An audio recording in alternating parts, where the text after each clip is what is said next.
Bahujan Samajwadi party जिसकी supremo Mayawati हैं और जो यूपी की 4 बार मुख्यमंत्री रही हैं, आज उनकी पार्टी यूपी में बिल्कुल शून्य हो चुकी है। वजह तो आप सब जानते होंगे।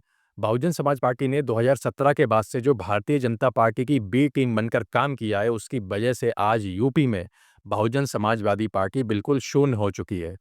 आपको बता दें, जब मायावती को ये लगा कि यूपी में उनकी पार्टी बिल्कुल शून्य होने जा रही है, तब उन्होंने अपने पार्टी की ज़िम्मेदारी अपने भतीजे आकाश आनंद को दी।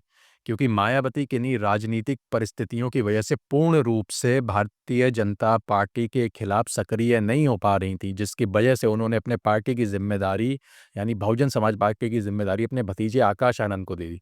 आपको बता दें, जब आकाश आनंद को बहुजन समाजवादी पार्टी की ज़िम्मेदारी मिली तो उन्होंने सीधे बीजेपी को आड़े हाथ ले लिया। सीधे वो बीजेपी के लिए हमलावर हो गए और बीजेपी के खिलाफ बोलने लगे। शायद मायावती जी को ये पसंद नहीं आया और उन्होंने आकाश आनंद को जो ज़िम्मेदारी दी थी बहुजन समाजवादी पार्टी की, उसको वापस ले लिया और पदों से बर्खास्त कर दिया।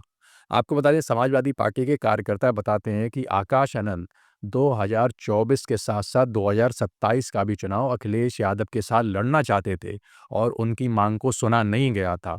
आकाश आनंद 2027 में जो यूपी का विधानसभा चुनाव होगा, वो भी अखिलेश यादव के साथ गठबंधन में लड़ना चाहते थे, लेकिन ये बात उनकी पूरी मांग को पूरा नहीं माना गया बहुजन समाज पार्टी के अंदर और मायावती ने शायद ईडी और सीबीआई के डर से आकाश आनंद को पार्टी के सभी पदों से पदमुक्त कर दिया और बाहर का रास्ता दिखा दिया। तो आकाश आनंद ये बहुत बड़ा फैसला ले रहे थे बहुजन समाज पार्टी के लिए कि वो उनकी पार्टी दलितों की है, पिछड़ों की है। वो चाहते थे कि वो अखिलेश यादव के साथ गठबंधन करके बीजेपी के खिलाफ लड़ें। शायद ये भाई बहुजन समाजवादी पार्टी के बड़े नेताओं को पसंद नहीं आया और उन्होंने आकाश आनंद को बाहर का रास्ता दिखा दिया। अब आप अंदाजा लगाइए कि वो मायावती जो यूपी की 4 बार मुख्यमंत्री रही हो और जिनकी पार्टी यूपी में कानून व्यवस्था के नाम से जानी जाती हो, आज वो बिल्कुल शून्य हो चुकी है। उनका सिर्फ यूपी में एक विधायक है। अगर सांसद की बात करें तो अब सांसद शून्य हो चुके हैं। जब उन्होंने 2022 में अखिलेश यादव के साथ गठबंधन किया था, तब तो उनके सांसद 15 थे, लेकिन आज बसपा के सांसद शून्य हो चुके हैं।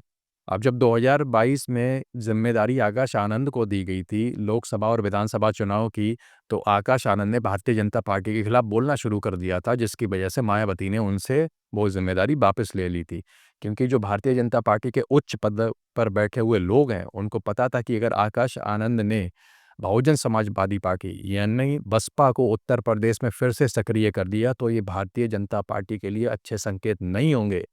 भाजपा के तमाम नेता जानते थे कि अगर आकाश आनंद इस तरीके से सक्रिय हो गए और उन्होंने भाजपा के खिलाफ अपना ये आक्रामक रवैया अपनाया, तो वो अखिलेश यादव के साथ मिलके यूपी में सरकार बना सकते हैं और केंद्र में भी सरकार बना सकते हैं। ये बात भारतीय जनता पार्टी के नेताओं को अच्छी तरीके से मालूम थी, जिसकी वजह से उन्होंने शायद दबाव डलवा के आकाश आनंद को बहुजन समाजवादी पार्टी के तमाम पदों से पदमुक्त करवा दिया और बाहर का रास्ता दिखा दिया।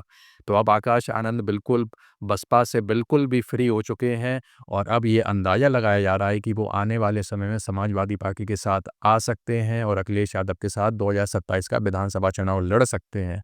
तो अब आने वाले समय में पता लगेगा कि आकाश आनंद क्या समाजवादी पार्टी के साथ आएँगे, क्योंकि बसपा ने तो उन्हें पूरी तरीके से बाहर निकाल दिया है और आकाश आनंद कहीं न कहीं मायावती के भतीजे भी हैं, तो उनकी दलितों में तो पकड़ अच्छी होगी।